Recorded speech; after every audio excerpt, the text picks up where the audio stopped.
Hello my friend, and welcome back to a new productive Busy Mom Clean with me. This one comes with a powerful message, so I hope you stick around because if you are here, you are meant to hear it. We are tackling the whole house today for some extreme cleaning motivation and doing a weekly reset. Between work, my kids' schedule, and my husband's schedule, I have a lot to get done. My goal is not only to inspire you to clean along with me, but also share with you how to realistically fit in household chores into a busy mom's routine and schedule. I'm starting in my kids' shared bedroom, stripping their sheets, getting fresh ones on, and tossing the dirty ones in the wash. Lately, they've been making their beds in the morning before school, and they love it, which reminded me of something that I wanted to share with you. Housework is one of those things in life that we can either resent or find joy in doing those everyday mundane tasks. It's so easy to feel resentment when others in the house don't pitch in. I've been there, trust me, standing in a messy kitchen at the end of the day, feeling exhausted, frustrated, and thinking, why is it always me doing everything? But when I started shifting my mindset, something changed. Instead of thinking, oh, must be nice to do nothing while I clean, try shifting it to, wow, I am so lucky to have a home to take care of. I'm grateful for a family that fills this space with love and messes. I appreciate my husband working hard to provide for us. We're a team, and I'm so grateful for this life and the effort we all put in. The truth is you can't feel both resentment and gratitude at the same time. If you're in a low season, I encourage you to start practicing gratitude. It can completely change your mindset around cleaning and daily life. And yes, it takes practice, but over time, it makes such a difference.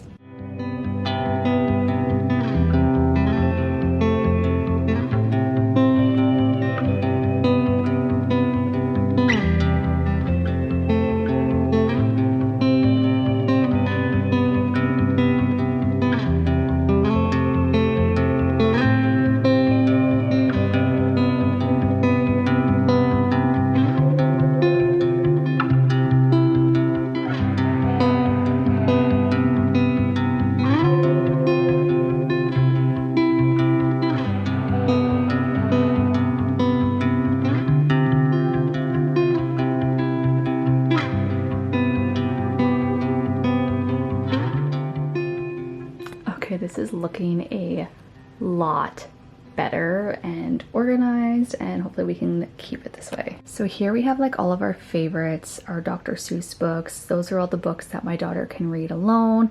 And then again, just like all of our favorites are on the top. And then down here, we have all of our seasonal books. So like they're all in order. They're Christmas, we have Halloween, Valentine's Day, and then Easter. And then these books, highly recommend them. They're from Amazon, and I can link them down below.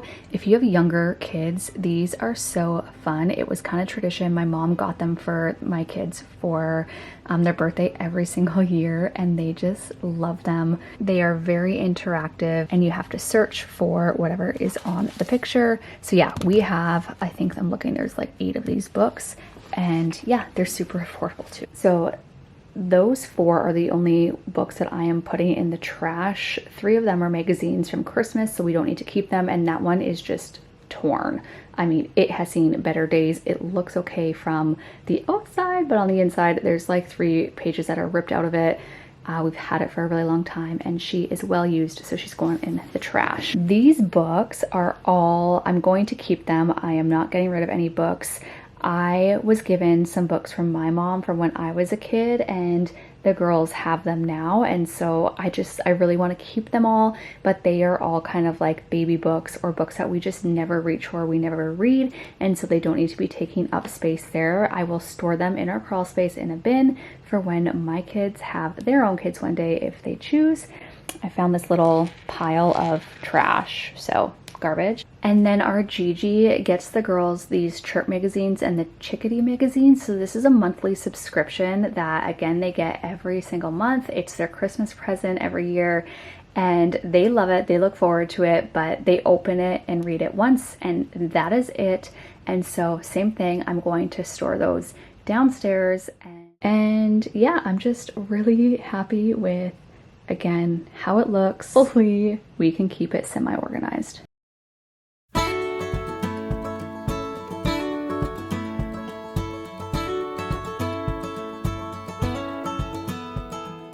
I had that message on my heart and I hope that it can help you in some way. Now, if you're feeling overwhelmed as a busy mom or a homemaker, let's talk about it. I find there's a few key things that helped me personally over the last few years go from an overwhelmed, super stressed out mom and wife to just being more relaxed and grateful. And while I'm definitely not perfect, and I don't want you to think that my life is perfect or that I have it all together, because I simply do not. However, these things have significantly impacted my life in such a positive way. So here's the thing. When you, the heart of the home, are happy, it creates a ripple effect. Your mood impacts your spouse, your kids, coworkers, and friends. So let's start with the obvious, decluttering. I know, I sound like a broken record if you've been here a while, but decluttering will change your life. If you need guidance, check out my decluttering playlist, Messy to Minimal and Urge to Purge, for free tips and motivation. Or if you are ready to start your simple home journey, head to my blog and grab my decluttering guide. Less stuff equals less stress. Once I decluttered, I realized I needed a better way to keep up with my day-to-day messes, and that's when simple systems and routines became a game changer for me. A few things that keep my house running smoothly are: number 1, a laundry routine; number 2, a nighttime reset; and 3rd, a morning cleaning routine. Finally, give everything a home. When every item has a designated spot, it helps to maintain an organized home, reduces clutter, and creates a sense of calm in your home, allowing you to easily find what you need when you need it, and ultimately improving your life in so many ways. As a former hoarder turned minimalist-ish, I constantly remind myself, don't put it down, put it away. This simple habit keeps me from falling back into old patterns. I was recently asked what products I use in the bathroom and on a plastic tub so that it won't scratch. The first thing I always want to suggest is to read your labels, especially if you're cleaning with chemicals. The second thing I would recommend would be to test a small area with the sponge you're using to ensure that no scratching will occur. Every brand is different and everyone's homes are different. For me personally, I love using Force of Nature. It is a non-toxic cleaner that sanitizes, disinfects, and cleans. I just use a microfiber cloth on a normal basis, and if there's a lot of grime caked on or I'm doing a more deeper clean, then I like to whip out my Scrub Daddy sponge. Another product that is really good but is a strong abrasive and has chemicals, so use it with your own discretion, is Barkeeper's Friend. It works great in kitchen sinks, stoves, and the bathtub, but it can scratch. So just be super careful, and again, read your labels. What is your go-to cleaning product that you swear by? Let us know in the comments.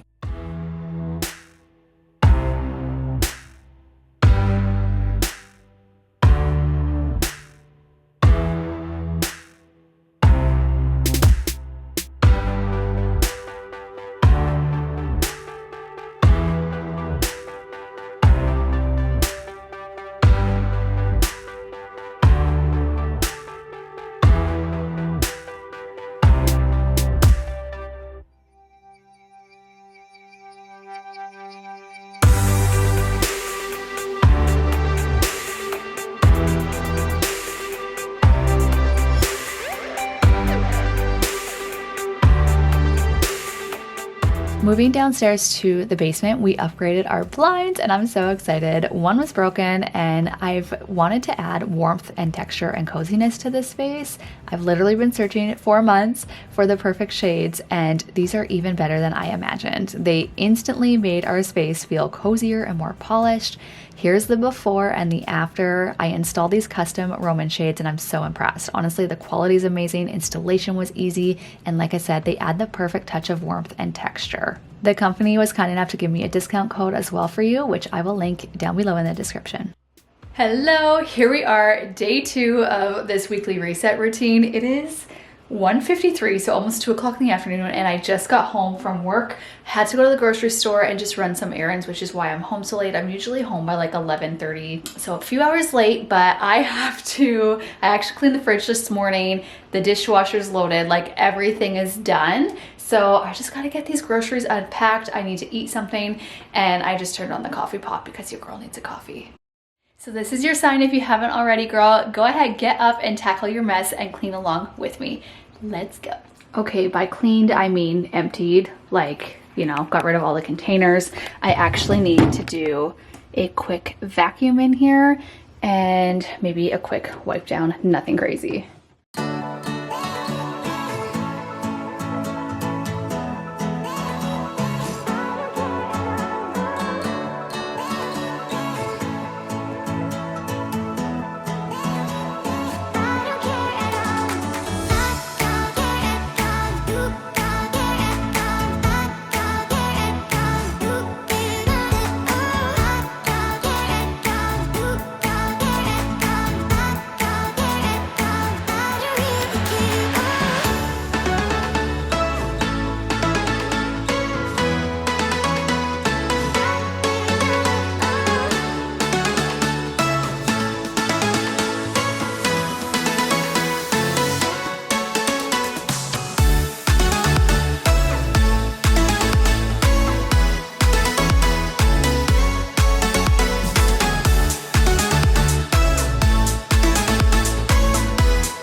Okay, I got most of the groceries put away. The only thing I didn't really show on camera was the yogurts down there as well as up there and the rotisserie chicken, but that is what our family eats. Lots of fresh food. My kids eat obviously all the fruits and veggies, as my husband and I are carnivores, hence all of the meat. And so this will last us like 3 meals. So we have, this is for the girls tonight. I'm making my husband and I a roast beef, and then they will have some chicken, and then I will use leftover chicken on our pizza for pizza and movie, which is what this ground chicken is for. We make a carnivore crust pizza and it is so delicious. We get most of our meat from a local farmer, but I do have to supplement here and there. And they had this on sale for $4.44 each. And we always like the medium ground beef as we need that extra fat. It is grass-fed. And so, yep, got that. And then I got 4 packs of bacon. This is the one we've been getting. It's 5 ingredients. I usually like the free from, but our store does not carry it anymore. And so that's what we have. And then here's what I have not put away, as well as my Epsom salt. I just need to throw that in the bathroom, but we go through so many eggs as carnivores, so we will eat that. Probably it'll last us like a week and a half between all 4 of us. Our kids eat a lot of eggs as well. They are really high in protein and just overall really, really great for you. I got a cast iron soap, some onions, as we do allow ourselves onions occasionally. I got some of our favorite gluten-free bread. I highly recommend this. When I was gluten-free and ate bread, this stuff is so good. Like this brand, the white bread does tend to fall apart. I found the multigrain loaf to be the best, like overall. I got the girls some pasta. They've been loving it in their school lunches, so I just whip up some pasta first thing in the morning. I put butter on my one daughter's, and then I put cheese on my other daughter's. And again, they love it. Of course, it's gluten-free. We are a gluten-free family, like mostly gluten-free, I should say. And by mostly, I mean like 99%. And then this is another great gluten-free alternative for pie crust. If you are looking for one, I highly recommend this. We love making quiche and honestly, all kinds of stuff. You don't just have to strictly use it for like apple pie as it shows or something like that. Again, we love it for quiche. Speaking of kind of like carnivore and our health journey, so we have also been doing a calisthenic workout, but my husband and I have both wanted a pull-up and chin-up bar. So this is the one that he picked out, and I got it ordered off of Amazon, and I'm really excited. One of my goals is to be able to do a pull-up. So I actually bought him this. He has his 1-year anniversary coming up of being on this new lifestyle change and just like getting super healthy, super fit, and just taking really good care of himself. So that is February 22nd. So that's my coffee pot. I bought him this, and I'm actually going to wrap it up quickly as he's gonna be home soon, and I really don't want him to see it yet. That's not for a few weeks away. I don't know, I might give it to him early because I also, again, really wanna use it. And then I have another piece coming, and yeah, we're excited to just keep adding some of these things to our home gym. I share this with you because in person, like people who know us are constantly asking us what we're doing. So clearly what we're doing is working, and we are having a lot of health benefits from it. And so if you want me to go into like greater detail, I can definitely share like my workout routine and stuff like that. As a busy mom. And speaking of, I'm going to wrap this. I'm going to squeeze a workout in, hopefully, and then I have laundry right there. Can you see that? Let's see, zoom in. It's blurry. Can you see it? Oh, there it is. There's the laundry. Truthfully, laundry is the last thing on my priority list because guess what? It's okay to give yourself some grace. And we also play volleyball tonight, so I'm running out of time. The days are only so long, and I'm just kind of sprinkling things in wherever I can. So this is your reminder to give yourself grace, to sprinkle things in wherever you can. And honestly, that's what I do every single week. It is my routine, and I thrive sprinkling things in rather than just like beating myself up about something, like not getting the laundry done. Usually our babysitter does it when we go play volleyball, but we play so early that she won't have time because the girls will be awake. So I have to fold my own laundry this week.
So I lugged that thing up into our spare bedroom closet as there's no reason for him to go in there. So I'm hoping he doesn't find it. I think I'm gonna go ahead and end the video as we have gotten so much done over the last 2 days, and honestly the house, like, I feel good about it. The only thing I did not get done that I wanted to do today was really give my sink a deep clean, but I have meat thawing in there anyway, so I can't do it. So I'm gonna go ahead and end the video here. I hope that you enjoyed it. If you did, please don't forget to give it a thumbs up. It really helps out my channel as a smaller creator. And if you have not already, hit that red subscribe button to join our growing YouTube family. I would absolutely love to have you join our growing YouTube family. We will see you in my next video. Bye for now.